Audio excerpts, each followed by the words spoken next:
From After Dark, it's your fave old right. Correspondent KD for KD After Dark. You know, I named the channel about myself. Why not? So anyway, it's a rainy January 3rd with a possibility of snow or something. If you live in Western North Carolina, you never know exactly what you're going to get. So for Mr. and Ms. America, and all ships at sea, and all sods everywhere, this is your morning report. I want you to look at my Hall of Fame today. I stole this poster. Let me see if I can get it right. I hope you can see it all. All right, so it's Chesney Pro Wrestling. All right, that's right across the state line from Cliffside. It's some sort of family benefit, but this is what kills me. Wrestling the Chesney First Baptist Church. Holy shit. All right, so I love that they got Morton in for the big name draw, Ricky Morton. And two sods I never heard of called Wicked versus Nick Fury in a loser wears a dress match. I always thought Morton got into a lot of those loser wears a dress matches. And I love these names right here. Where's it at? Will Demented versus Rob Killjoy. I love those names. For the TV title, EC original Chris Hamrick. He's a local guy, good guy, who has been in and out of the wrestling for years. And I always enjoy seeing him. So anyway, this is from 2011, a long time ago. But anyway, I just love the fact they had professional wrestling at a church. I just love that.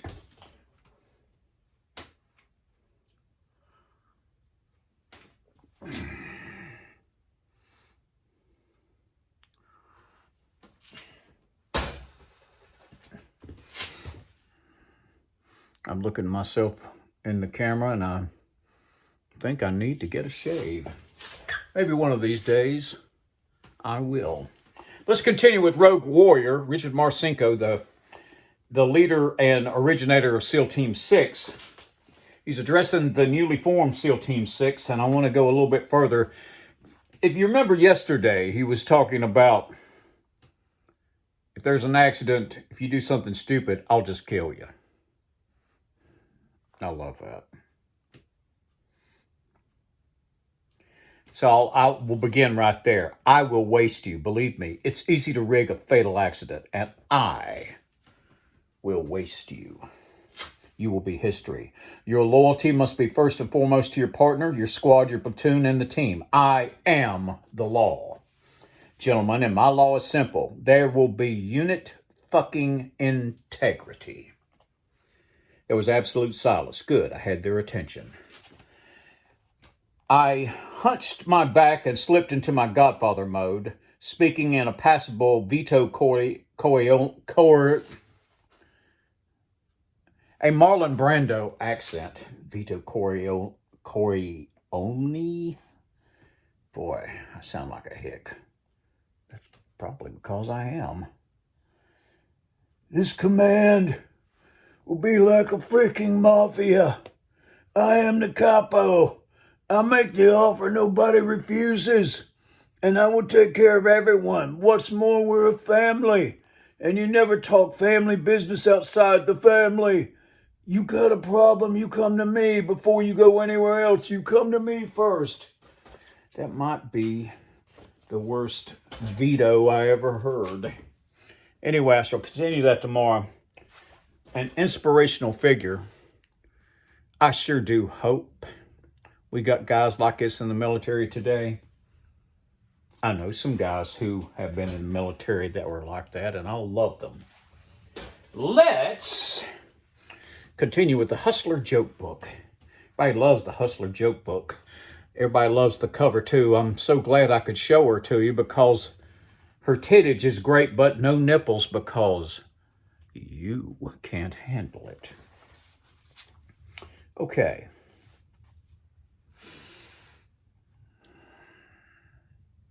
Sam had been a soldier of war for more than 3 years, during which he'd fought in many battles and had won numerous decorations. He was finally discharged from the service and returned home to his wife and son, whom he hasn't seen since he shipped out. As Sam walked up the path to his house, his young wife spotted him through the window and yelled, "No, no, let me say that again. Not his young wife." As Sam, the soldier, walked up the path to his house, his young son spotted him coming through the window and yelled, "Mom, here comes Daddy, and he's got a purple heart on." Rushing out of the kitchen, his mom promptly replied, "I don't give a damn what color it is. Let him in right away, and you go play at the Joneses for a couple hours." Sorry, I flubbed that one. The Hustler Dictionary defines bikini bottom as a gash mask. Oh boy, oh boy, oh boy, oh boy. Let me do one more here. All these are good. About half of them I can't even read because, not that you can't handle it, but the sods that are in charge couldn't handle it. There's one more short one. I'm running past some good ones here. What do you get when you cross an agnostic, an insomniac, and a dyslexic? A guy who lies awake all night wondering if there really is a dog.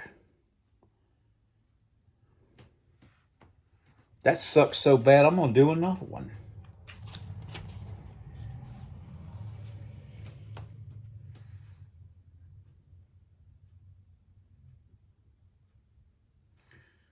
"I'm lonely," Adam complained to God in the Garden of Eden. "I need someone to keep me company." "No problem," replied God. "I'm going to create a perfect mate for you, Adam. She will be beautiful, intelligent, gracious, and loving. She will be a great cook and a wonderful mother. She will keep your home spotless, and she'll never talk back." How does that sound? "Sounds great," said Adam, "but what's she gonna cost me?" "An arm and a leg," God said. "Geez, that's pretty steep, God," countered Adam. "What can I get for just a rib?"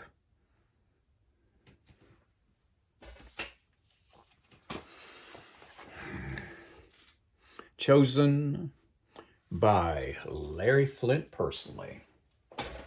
Now, yesterday I spoke about Marcus Aurelius and tying that to my theme of you don't have unlimited time. I want to say that again. And I might just say it all the time, but I'm going to say it again.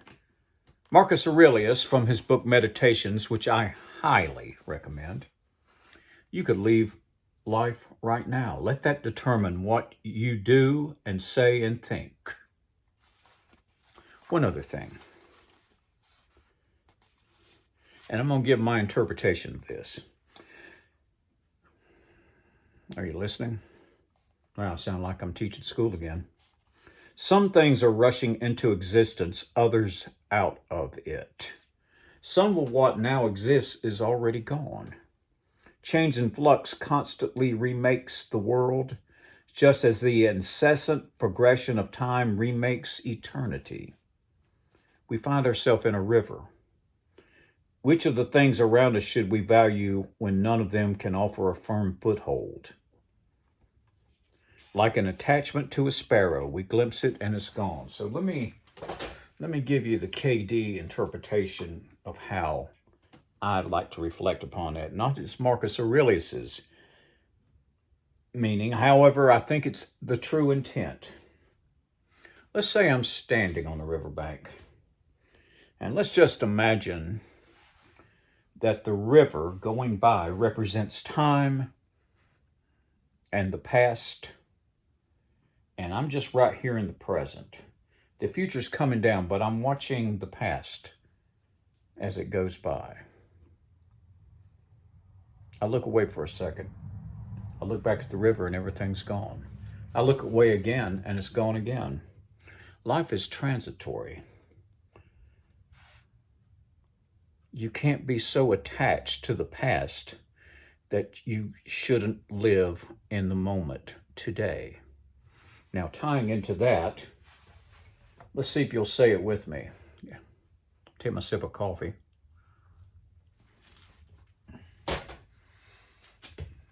Always be nice until it's time not to be nice. Always be kind to animals. Discipline equals freedom. Never complain. Never explain.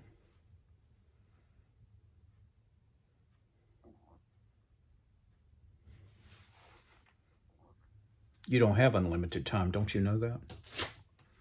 So, we must do consequential things every day. We must do our best every day. Quit this frivolous behavior. Let's get shit done. So, for Mr. and Ms. America, all ships at sea and all sides everywhere, this is your favorite correspondent, KD, with another groovy morning report from KD After Dark, because I'm KD and I named it that. We should wander the earth and get into adventures and do consequential things. And I want to see you out there. Have a glorious day, everyone.